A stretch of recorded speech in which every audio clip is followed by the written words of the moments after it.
The following program is intended for mature audiences. A democratic republic of sports.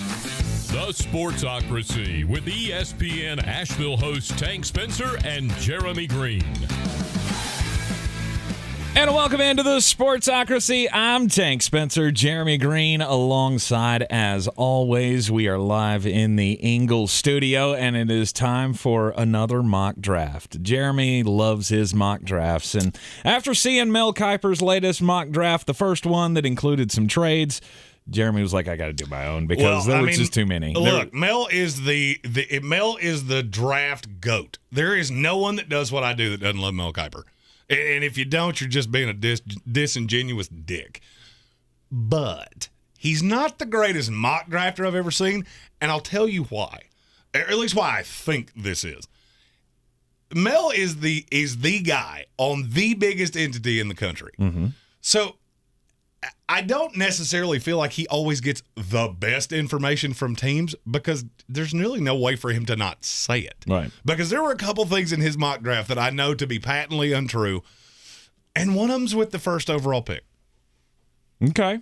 All right. First overall pick belonging to the Jacksonville Jaguars. And the way this is going to work, I have the AFC teams. He has the NFC teams. Yes. We cannot trade to ourselves. So I cannot make an AFC to AFC trade if I want to trade a pick, much like I do here with the Jacksonville Jaguars, because, well, there's not really a player deserving of the number one overall pick.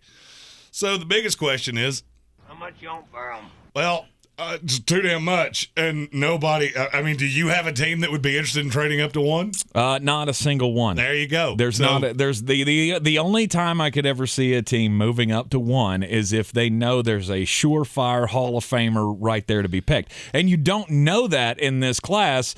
And there's no quarterback to chase at one. Correct. That's what kills you when you have the number one pick is that there's no quarterback in this class that's worth one. Mm-hmm. If there was a pass rusher that was worth that, some people at one point thought Kayvon Thibodeau was. He's not. His high side is worth that, but he is the kind of player that gets you fired. So, with me with Jacksonville, I'm kind of stuck. So here at number one, I do what I have to do, and I take Evan Neal, who is probably the safest player in this entire draft class. I have said this from Jump Street. My thought process here is there were three players on the board for me. It was either Evan Neal, the offensive tackle out of Alabama, Ike Ekwonu from NC State, who I firmly believe is a guard, is a Hall of Fame level guard, very high-end right tackle. I don't think he can play on the left side. That's the tiebreaker for me. I think Evan Neal can. I need to protect Trevor Lawrence. My third option would have been Kayvon Thibodeau, but at the end of the day, that's a luxury pick. That's a luxury pick of I'm not on the clock with a quarterback. I'm not up against it talent-wise. Evan Neal is the safest player in this draft that I know will be a 10-year starter in this league. Worst case scenario, it's on the right side.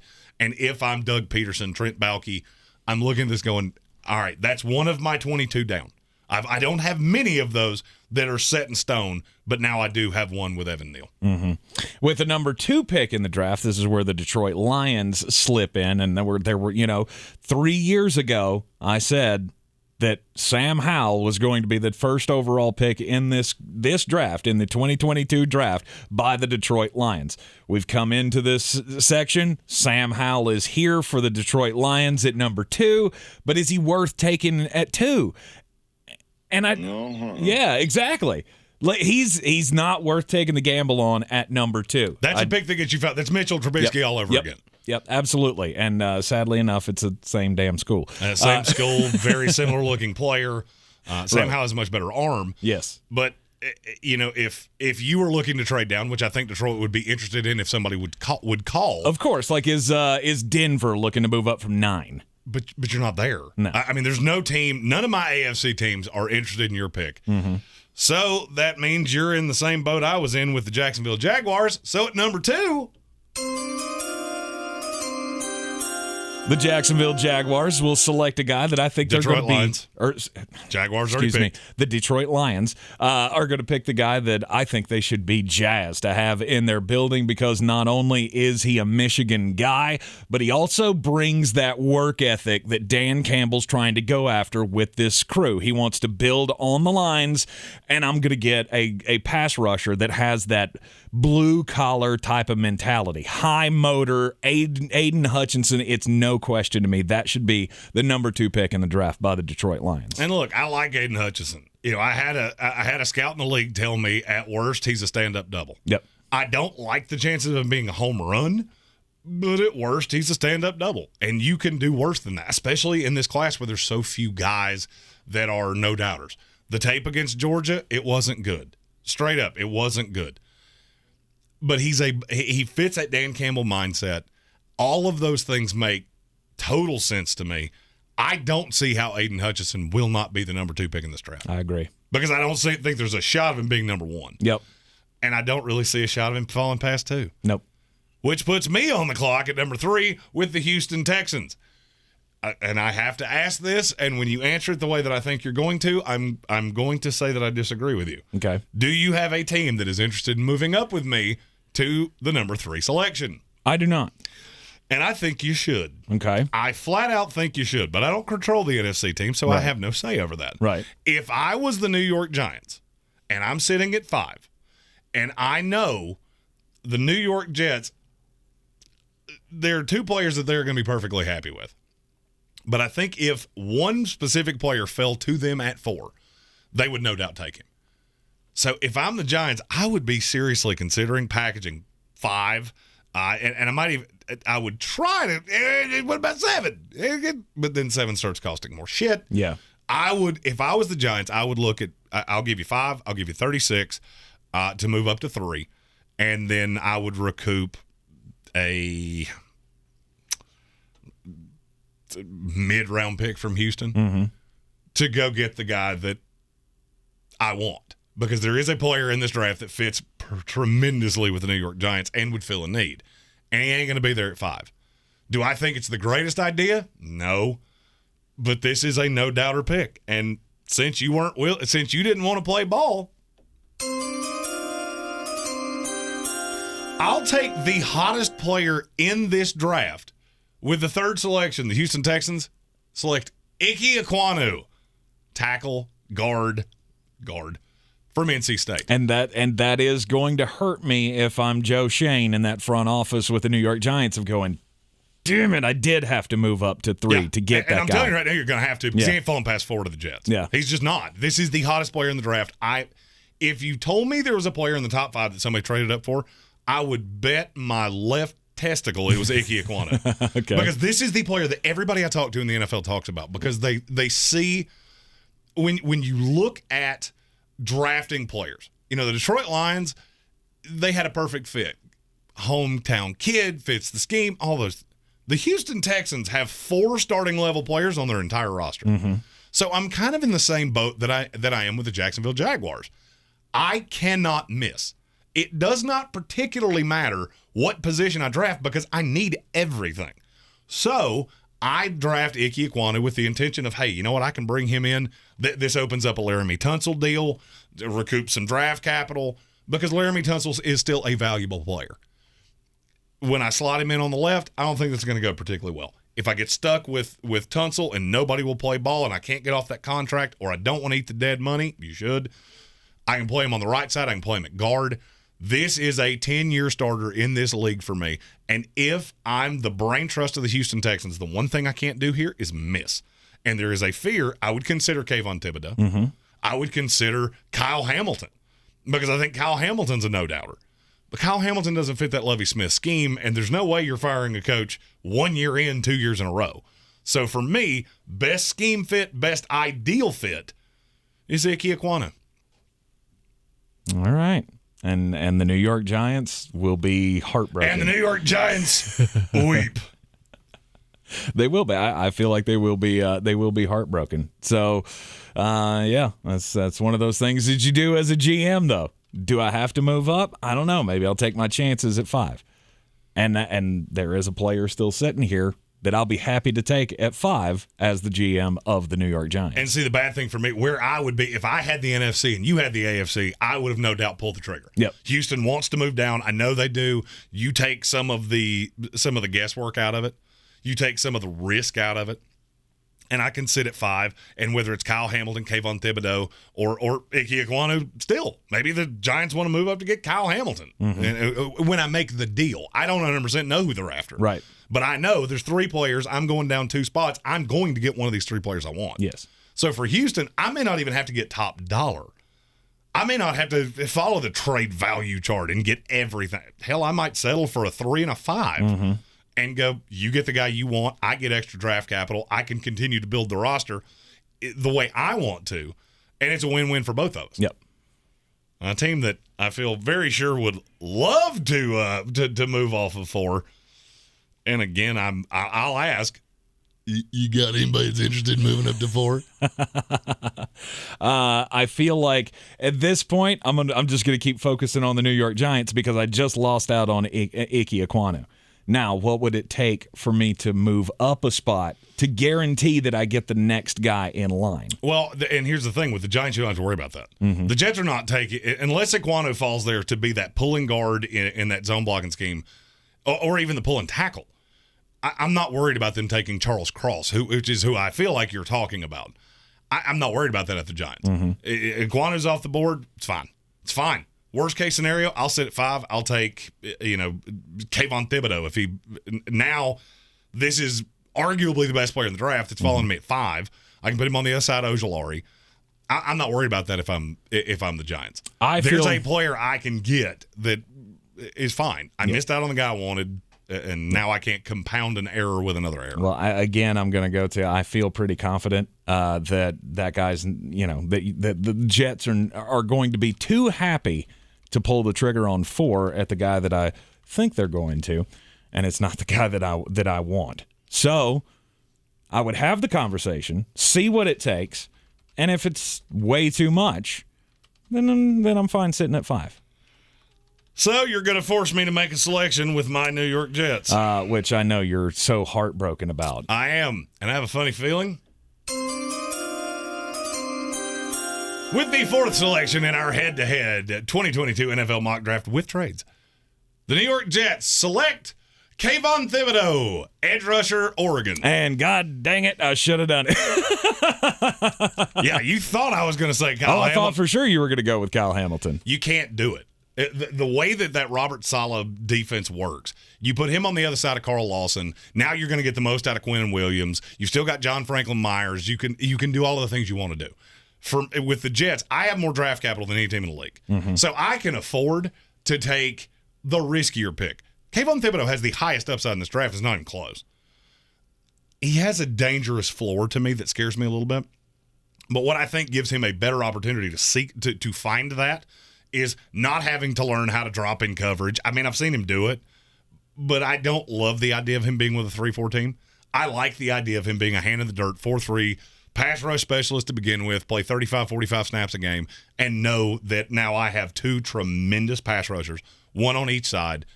And if I'm the Jets, I'm just sitting there praying, please let Kyle Hamilton fall to me. But there are 2 guys that I can sit at 10, and I feel pretty sure I'm going to get one of the 2 of them, and I'm fine. Perfectly fine.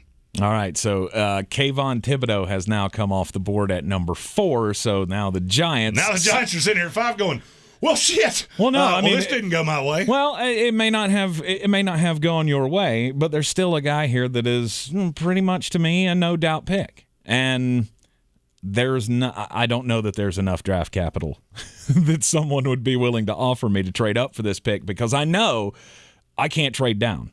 No. At this point, I can't trade down because I have to do something. Well, and you know that the guy, if you're targeting the same player I think you are, you know he ain't lasting by 6. No, he's not. He's going to go the exact next pick, which, will Carolina maybe start to feel like, their guy's not going to be around? Because if the top of the draft shakes out the way you do, maybe they should call it number 4 on the New York Jets. And they very well may, but they have so little draft capital that now you're talking about going into the future. True.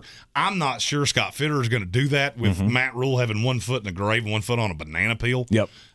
Plus in this, that's 2 NFC teams, so he can't trade with himself. Yep.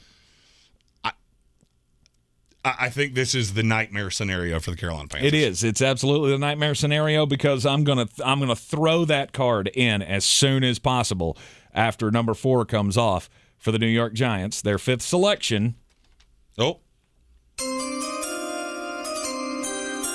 It is going to be Charles Cross out of Mississippi State. I had a feeling it was going to be. It had to be. It had to be because the guys that I thought were going to fall to me didn't. If I don't make the move up for Ike Ekwonu, which is who I really wanted at 5, then I'll just take Kayvon Thibodeau.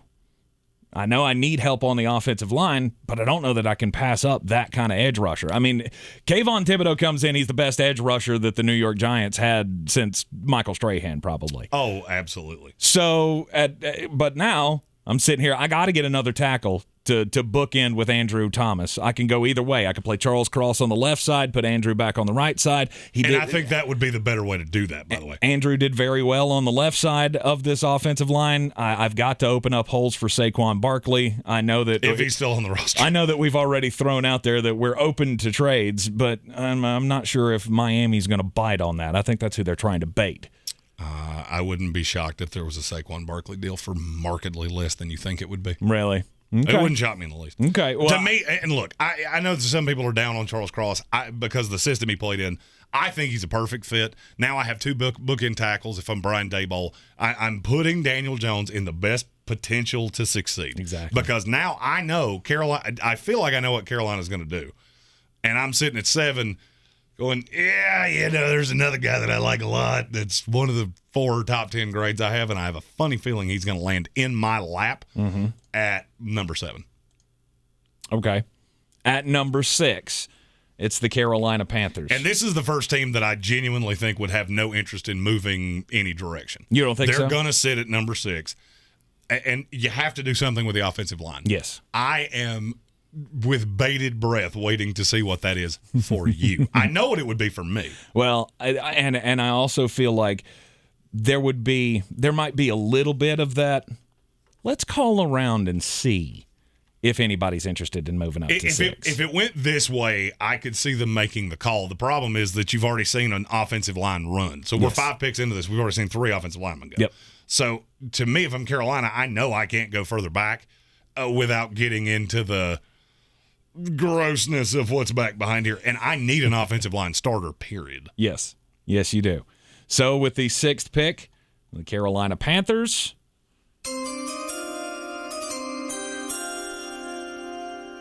I got to go with an offensive line. I got to go with an offensive tackle, and I'm going to take the kid out of Northern Iowa that has he has just wowed people at the Senior Bowl. When he got there against big-time competition edge rushers, he was mauling those guys. Maybe not as much, but pretty well like he did throughout his conference season. And I'm going to take Trevor Penning out of Northern Iowa, and he is going to come in and he is going to be my left tackle forever. I didn't think that's what you were going to do. It's 100% what I would have done. Mm-hmm. It's 100% what I would have done because the drop off from Trevor Penning is off a cliff. Yes. This is your left tackle of the future. You've still got Brady Christensen, who I do believe in. I think he can settle a spot on this line. Mm-hmm. Carolina has enough money to chase somebody like a James Daniels from the Chicago Bears that I think there's a lot of untapped potential in. You still got Taylor Moton. That is one part of your line that's set. I think if you did all of these things, you could bring back Matt Paredes, and you would see more of what you saw years ago than what you saw last year. And now your line's set. You still have weapons in Carolina. I'm not overly worried about weapons. Worst case scenario, I'll bring back Robbie Anderson and roll with DJ Moore and Shi Smith, who I really believe in. You get Christian McCaffrey back. You just re-signed Ian Thomas. To me, a lot of Panther fans will see this and go, oh, that's worst case scenario. To me, it's really not, because I don't see a lot of difference between Charles Cross and Trevor Penning in terms of ceiling.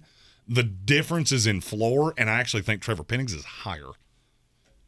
All right. So, and as a Carolina Panthers fan, I would be super happy that we went out and got this kid. I mean, I would be a little put off with the level of competition that he faced in college, but there again, you're getting the some fourth of that, offensive lineman at 6. Yeah. And I'm telling you, we did not plan this way because I have no idea what he's going to say before he says it, and he doesn't know what I'm going to say. Right.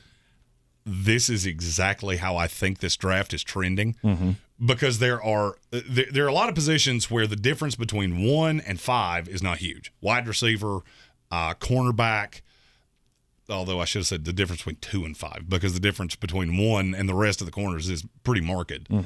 I could see a run on offensive line. I could see 5 offensive linemen going in the top 10.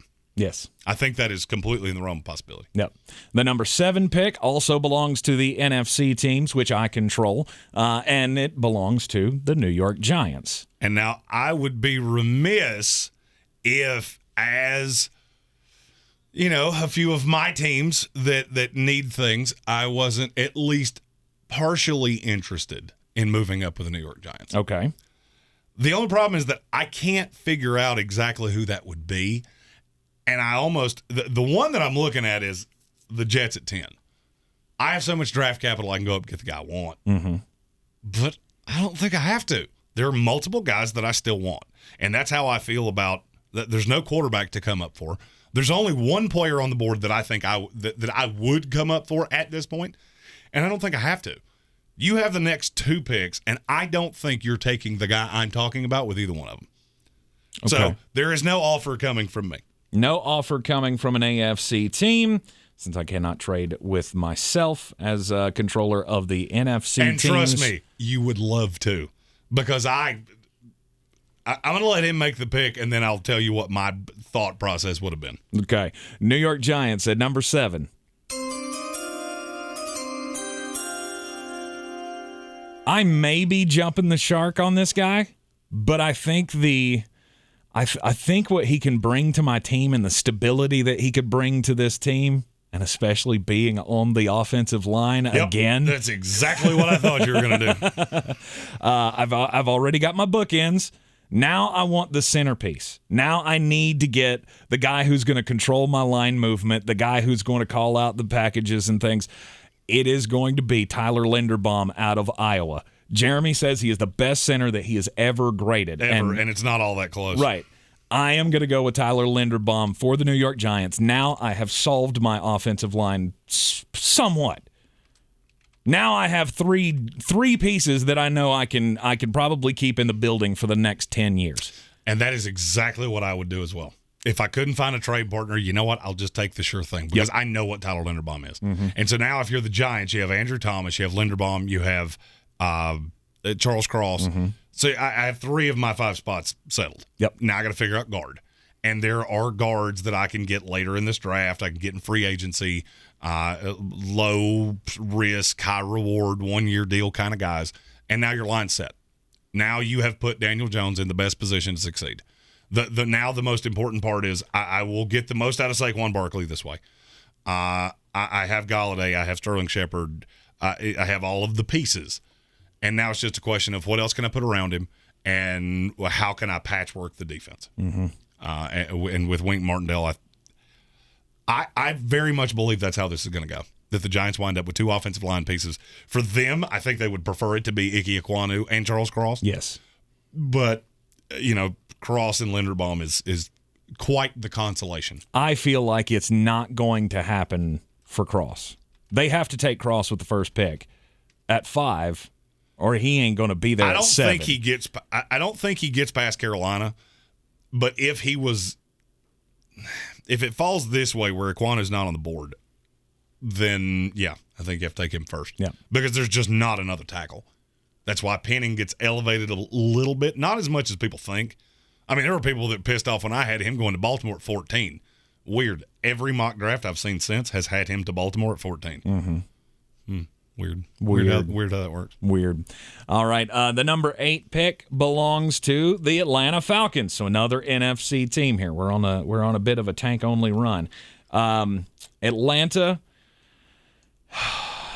We know they need a quarterback, but there's not one here. Right. Will they jump out on a limb to take Malik Willis. The answer is no. Malik Willis, Kenny no. Pickett, Sam Howell, any of those guys? No, they're not going to. So this team is closer to competitive in a bad division than people think. Yep. Well, I think I'm decided. The thing you have to take into account is you do still have a trade piece in Calvin Ridley that I think would bring you a 2 and maybe another player. So that's just something to keep in mind. It's your pick. I don't have anything to do with the NFC. Right. I feel like I hadn't picked in a fucking hour. Right. You're going to get to pick next when the Denver Broncos come up. I get to pick 2 times in a row. But first, the Atlanta Falcons at number 8.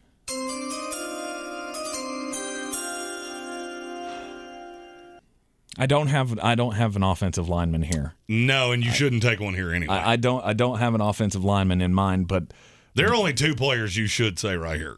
Well, and I'm not picking for you. We'll see if I throw it out there. But let me get my buzzer ready because I have a feeling this will be the first time you go off the board. My defense sucks. Oh, my defense truly sucks, and my back end is terrible, except for AJ Terrell. So I'm going to give him a partner, and I'm going to go Sauce Gardner, the cornerback out of Cincinnati. Wow, winning. It's the exact right call. That was one of the 2 players I was talking about. Sauce Gardner, I believe, he will be able to come in here. He is extremely long. He can, float sideline to sideline, good in coverage. I feel like Sauce Gardner, he could be the next.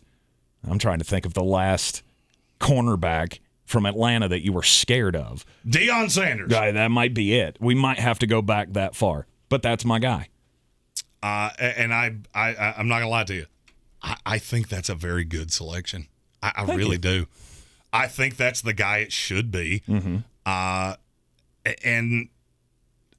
I've had Sauce Gardner as my number 1 corner forever. It's just who it is. Right. He is the number 1 corner in this class to me. It's not really all that close. So with Atlanta, you're going to have some issues. I do think they're going to trade Calvin Ridley. I think it's going to be for a 2nd-round pick. And so you'll recoup some of the draft capital. You'll be able to do things to build out the offense a little bit more, bring back Cordero Patterson. And now I've got 2 corners that I feel good about, which is going to help my pass rush, keep me from, idly throwing money at guys like Dante Fowler because nobody in the back end can play dead in a Western. So now I have my corners set for the long term, and I would be perfectly happy with that. That means it's on me. Yep. Number 9 with the Denver Broncos, and I have a conundrum. There's a player that should not still be here under any circumstances, but he is, and I don't think I can take him because he doesn't fit my scheme. And so I would start looking around like, hey, is there an offer here? Is there anybody looking to make a deal with me? What about the Washington football team? You got to throw the offer out here. You control them, not me. I'm just thinking. I want to gauge the interest here of the Denver Broncos. Well, and we would be interested. The one thing you got to remember with Washington is that I firmly believe the 11th pick is going to belong to the San Francisco 49ers. Now that has not happened yet. But you got to understand, if you make this move, it takes you out of Jimmy Garoppolo. Right. That's the thing about doing these now is, okay, you can have that pick, but you can't have that pick in Jimmy. Mm-hmm. So, does that change anything? Does that? It does. You're the GM of the Washington Commanders. Yeah, you know what? Because I think I'm going to pull the trigger on that. I will have a Jimmy Garoppolo deal done.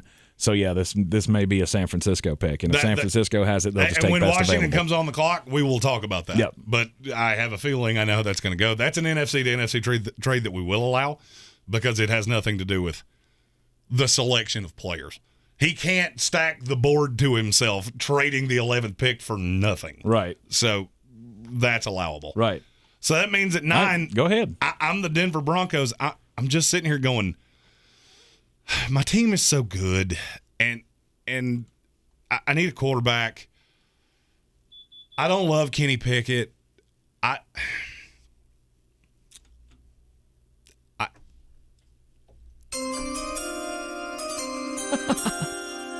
I hate it, and I hate myself for doing it with the 9th pick in the 2022 head-to-head NFL mock draft from the Sportsocracy.com. Denver Broncos select Kenny Pickett. Oh, wow. Yeah. I mean, What you're else in am a I gonna position. do? Yeah, you're in a position where you need that quarterback. Well, you and took if everything off the board that I could possibly have ever wanted. I don't love Kenny Pickett playing in bad weather. The only thing I will say is that he is clearly the most ready to start quarterback. It's him and Sam Howell.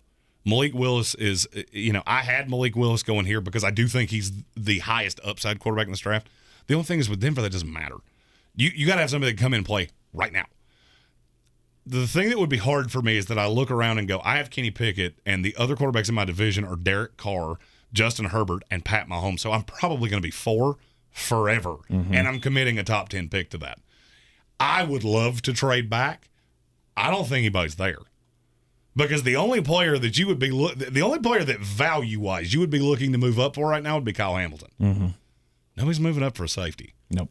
They're not. It's just not going to happen. And especially not a safety that may end up having to play linebacker in the NFL. So that's kind of how you get stuck here with Denver. But I say stuck, and I love Kenny Pickett with these weapons. Do I think he could have issues come December and January in Denver? Yeah, because he's got little little tiny hands. Right. And he did struggle in the weather in Mobile. But he's the best case scenario for me right now. Off the jump, he's the best quarterback in this class. And if I'm Denver, that's what I need to be the straw that stirs the drink. And so I wind up with Kenny Pickett. Kenny Pickett's the best. Okay. All right. Now that means that my fighting New York Jets, we're back on the clock. And I don't know if you've looked at the board, but there's a feller that's still out there that I was considering at 4. So I'm not even listening to trade calls. I sprint. Yep. I sprint to put this in with the 10th pick in our head-to-head 2022 NFL mock draft from the Sportsocracy.com.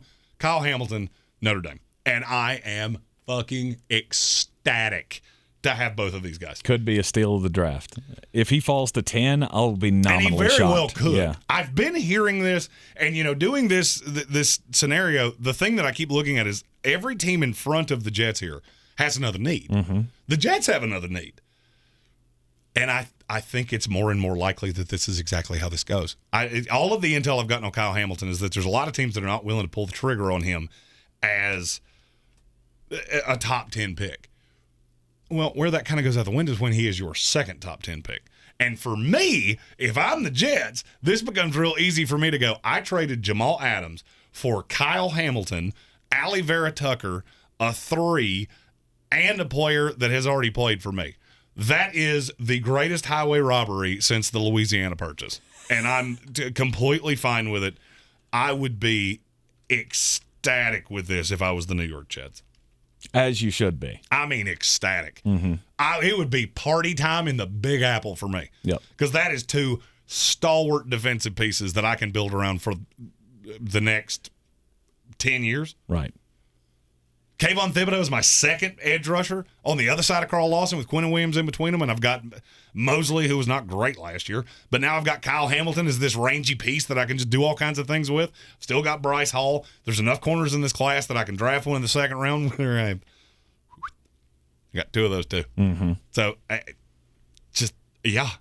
I mean, I hate that I'm a Jets fan, and so far they're just Wow, winning. But it's the case. It's the case. Yep. And that brings us to pick number 11 in the 2022 NFL Draft. Currently, I am very intrigued to see where you go with this. Currently, this pick belongs to the Washington football team. Washington Commanders. Or excuse me, the Washington Commanders. Still takes some getting used to. The Washington Commanders have the 11 pick. Will this 11 pick be involved in a Jimmy Garoppolo trade? Well, you get to make that decision. I'm going to say yes. All right, so you're going to trade 11 to the San Francisco 49ers for Jimmy Garoppolo. And they're going to give me some more capital on that. And being the impartial mediator here, yep. I have to look up what San Francisco's capital looks like. They don't have a ton of it. I would say you would probably get back number 93. Mm-hmm. I'd say you get number 93, you get Jimmy Garoppolo, and you get the 11th pick in this draft. And I would agree to that. I think they should agree to that. I think they should that gives you the quarterback. That gives you another pick that you can use this year. Yes, you're trading a top 11 pick for a guy that everybody's not truly sold on. But this team's ready to contend right now in a less than ideal division. Philadelphia is going to load up for the long haul because they have 3 picks right behind me. Mm-hmm. I think it makes complete sense. And I think Washington is a perfect place for Jimmy Garoppolo to go. He's got similar weapons to what he had in San Francisco, and if we can duplicate any of that, Curtis Samuel, he could fill that Deebo Samuel role. Oh, absolutely. Yeah. I mean, you have pieces that could make Jimmy Garoppolo work tremendously. Yes. So now the question is, since we're mock drafting, you have the 11th pick still with the San Francisco 4th and Niners. And I think San Francisco will take a shot here to improve their defense, because there's one part of the defense that I'll look at and I go, I think it could be better. And I have a funny feeling I know who this is. So with the 11th pick in the draft, the San Francisco 49ers, we'll take a guy that, yes, does have some question marks, but the one good year that he had in college was fucking phenomenal. And I'm going to take Derek Stingley Jr., the cornerback out of LSU. And you know what? I've never been prouder of your acumen than I am right now, because I did not coach you on that in any way. No. And that is exactly what I would do and that's the reason I'd be willing to give up a third rounder to make this work. Yeah. I know a lot of Washington Commander fans, it's just Jimmy Garoppolo. Yeah, he has one of the best winning percentages of any quarterback in NFL history. Yep. So you should be perfectly happy with that. I got a lot of shit about having Sam Howell to them. Well, Jimmy Garoppolo right now is better than Sam Howell. Yes. So you're going to wind up with a quarterback one way or the other. This is the best case scenario. Derek Stingley in San Francisco, he's so multiple. Do I think he is the best scheme fit there? No. Do I think D'Amico Ryans will find a way to use him and he will be the number one corner immediately? Yeah, I do. Yep. He's long. He's fast. Injuries have been a problem, but the good thing for San Francisco, this is a luxury pick. You were just this close to the Super Bowl. Mm-hmm. And now you add who could end up being the best player out of this draft. There is a less than zero potential that the player you just took at 11 with a pick you traded for, with a player that you do not want anymore. Right. Turns into the best player in this draft. Right. It's a home run. It or is, potential home this run. would be an A-plus grade. The day after the draft is we're grading it if this were to happen. Yep. That will take us to the 12th pick in the draft. The Minnesota Vikings are now on the clock. I feel like I'm getting screwed being the AFC here. I don't get to pick enough. No, you don't. And you know what? Philadelphia is coming up with back-to-back picks as well. So I'm going to control those. Later on in the draft, you're going to get your chance. All the NFC teams made the trades, ended up getting at the top of the draft, and you know what? It's going to even out here in the second half. With the 12th pick in the 2022 NFL Draft, do I want to trade out of this spot if I'm Minnesota? No, I don't. No, I don't think you do either, because I think there's a player that there's a range of grades on, but the high side's very good. I think he would be a good value right here. I will just be interested to see if you see this the same way that I do. All right. With the 12th pick in the 2022 NFL Draft, as GM Kwesi Adofo-Mensah out of the Minnesota Vikings, we are going to finally add a pass rusher in the draft, and we're going to stick with a kid who's played in the North. He knows what it's like to play in cold. I get it. It doesn't really mean that much in Minnesota, but I got to play a lot of outdoor games in the North. So we are going to go with David Ojabo. Out of Michigan. That is not the one I thought you were going to say. We're going to go with David Ojabo. I was really close on George Karlaftis here, but I think to me, the upside on David Ojabo, I think it's a riskier pick, but I'm going to do it. It certainly is. It is not what I would have gone George Karlaftis there as the safer of the two. Yep. I get why you do it, because if you told me one of them was a 6-time Pro Bowler, I'd say it's Ojabo. Agreed. He does not fit my 1,000 snap rule. He has one high-level year of tape. Now, that being said, if you're bringing back Danielle Hunter, which I think there is still a lot of question and uncertainty about, if that is the case, and you're putting David Ojabo on the other side as a specialized pass rusher in the beginning so that he can learn the NFL game, develop as a player, I'm perfectly fine with it. What I'm afraid of is that Danielle Hunter ends up not in Minnesota, and whoever this pick is ends up having to be the 3-down, no doubt edge rusher. I made this pick assuming that Danielle Hunter will be back. is retained. I rescind my objection. Because I'm going to agree with you. I know exactly where you were going with that. If I'm looking for the number one guy that I'm going to need, it's Karlaftis. Yeah, it's Karlaftis. So it's and you know what? I have no issue with either pick. I just Ojabo is a high upside guy, and there are going to be guys in this draft that you do that with, that you take the upside on a guy because now there's a lot of grades. I mean, we will have my draft board coming out closer to the draft. You're going to see that there are about 20 grades right here that are like a 10th of a point off. So there's a lot of bunching here. It's what you really want. What do you want? What do you value? And I cannot fault the Minnesota Vikings here for taking David Ojabo. That brings us to the number 13 pick, the Cleveland Browns. This is another one where I ain't listening to trades. I don't want to hear from fucking nobody. I'm going to sprint to the podium to get the best wide receiver in the draft. Yep, I am dumbfounded that this kid is here with the 13th pick in our head-to-head 2022 NFL mock draft. The Cleveland Browns select Drake London, wide receiver out of USC. Bingo. And they should be ecstatic that he's here. Yep. This kid's big. He's physical. He can play in the slot. He can play on the outside. There is really not a hole in his game other than the fact he's not blindingly fast. This is the perfect target to get the most out of Baker Mayfield. You got a year here. I think you're going to end up having to extend him more than likely. And I shouldn't even say that you're going to have to. They may not choose to do that.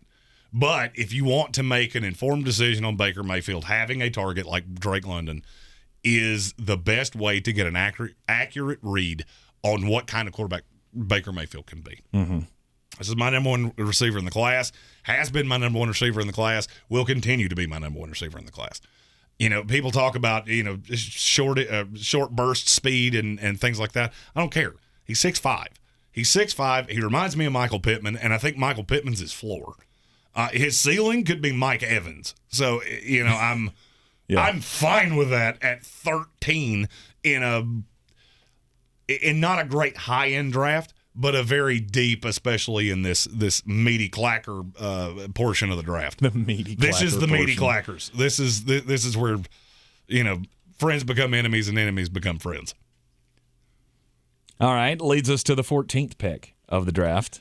Well, and it belongs to the AFC as well, in the Baltimore Ravens. And you made this pick much more freaking difficult on me than it needed to be. Because I took every offensive lineman you could target. You did, which is making me, curious if maybe there's somebody out there that may like to make a move. Maybe somebody'd be interested in trading with little old me.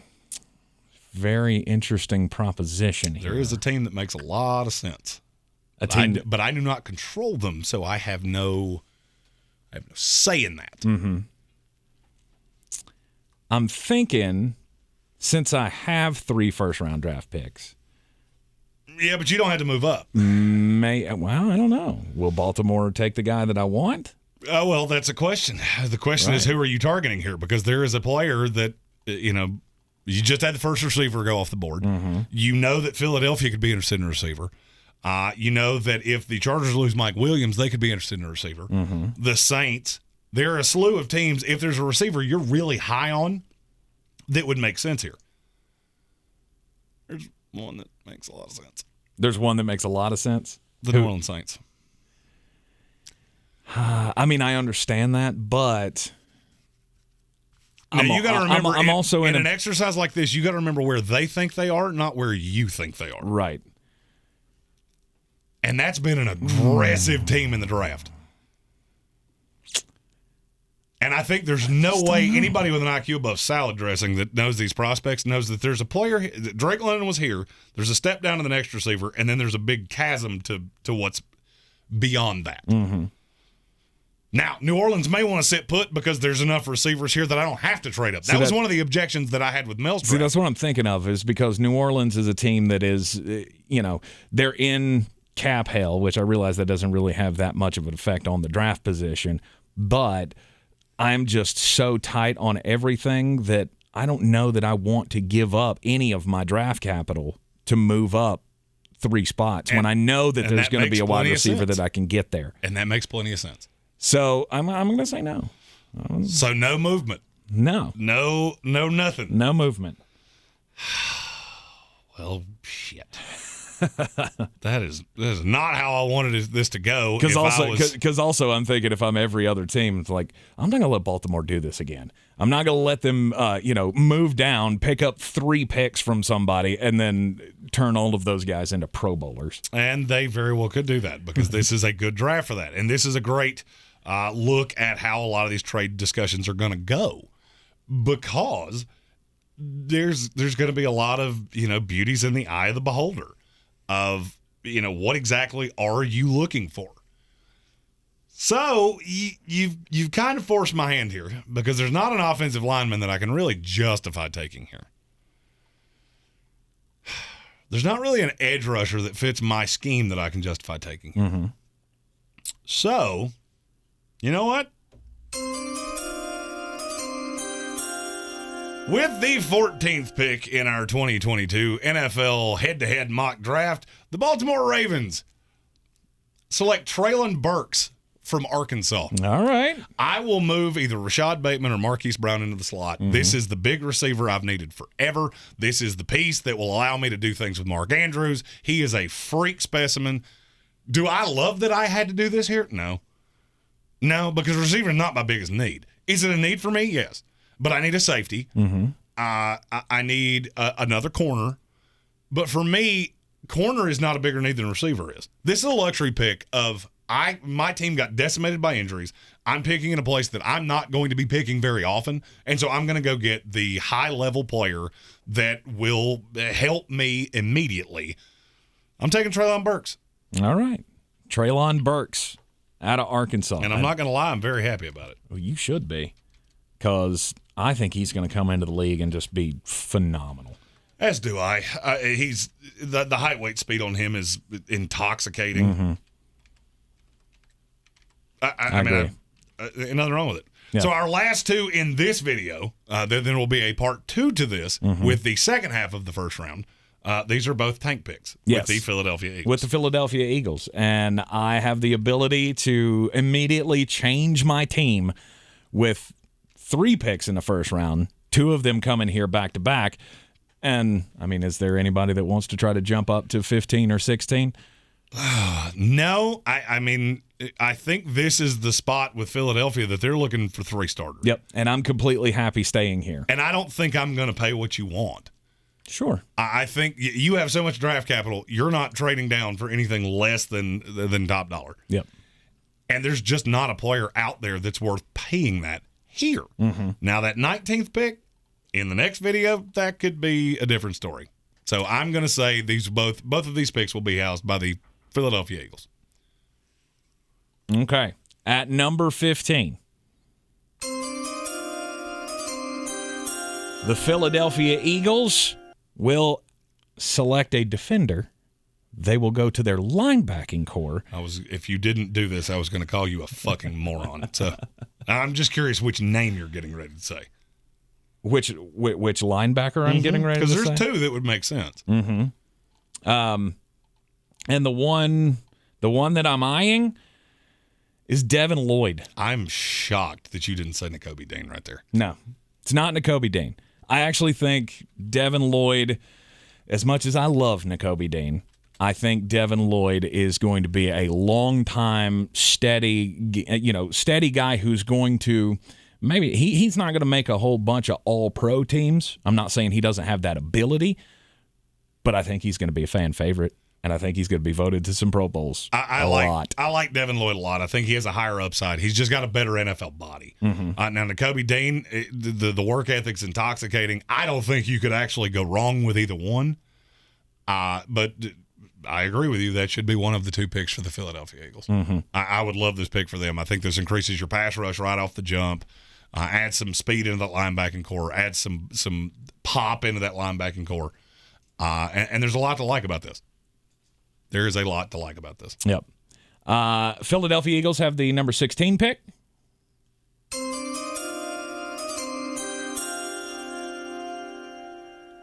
And I realize that this may not be the pick that Philadelphia Eagles want to see here, or Philadelphia Eagles fans want to see here, because, I mean, we're going to take a risk.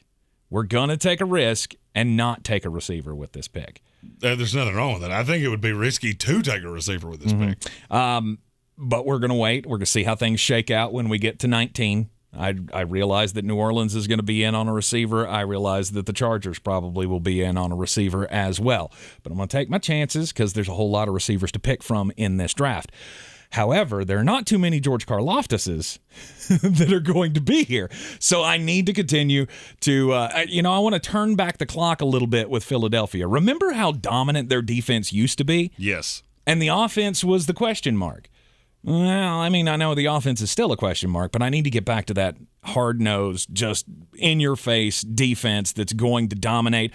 And George Karlaftis is going to allow me to do that. Along with Devin Lloyd, I think I've just hit a hell of a, at least at their high points, if I can develop them into what they're supposed to be, both of these guys are long-term Pro Bowl solutions for me. I would agree with that. I like them both. I think that would be 2 tremendous selections for Philadelphia. Karlaftis should not still be here. I know there have been some questions raised about him. People have said he's falling down boards. He shouldn't be. Mm-hmm. I mean, this is one of those people overreacted to him and the lack of pass rushing options on the highest side. And they overreacted, started putting him in the top 10. Then the scouts got involved and started seeing the little nitpicky things, and he got back here to George. These 2 picks from Philadelphia is where I've had George Karlaftis for about as long as I can remember. Mm-hmm. And now I got swept away with him winding up with Minnesota, and I would be fine with that. Mm-hmm. But if you remember, who did I have Philadelphia taking instead of George Karlaftis? I don't remember. Was David it Ojabo? Ojabo. Yeah. Yeah, it was the same guy you took. Part of me would be kind of shocked to see George Karlaftis fall this far. You shouldn't be. But, this is about where he's going to go. Okay. To me, I think his ceiling is 12 with Minnesota. I think his floor is probably 16 with Philadelphia. Mm-hmm. But I also feel like I cannot let him get past me with these 2 back-to-back picks. So I hope Philadelphia Eagles fans, you like these 2 picks. Because this guy on the outside, I love these. And you should. Whether you like them, love them, hate them, agree with them, disagree with them, leave it in the comments. The second part of this video will be coming out back-to-back with it, so that will be available in no time. If you're watching this on the live premiere, stick around. It will auto-populate, and you'll be able to see that as well. If you're watching this recorded, it'll show up in the end screen. Be sure to click the like, subscribe button, notifications, all the things, so you know every time we go live, including 3 o'clock every weekday Eastern Standard Time with our ESPN Radio Asheville show. Man, that was a lot of words. Man, you did good. He's trying to take all my words. He didn't feel like he got to talk enough because of the limited amount of AFC picks. We did 16 picks, and I think I made 4 of them. So. Like I said, the second half of the first round. Part 2, all right again. That's right. So follow us, like us, share us, subscribe, share it out with your friends as well. And I'm Tank Spencer. He's Jeremy Greene, and we'll see you next time.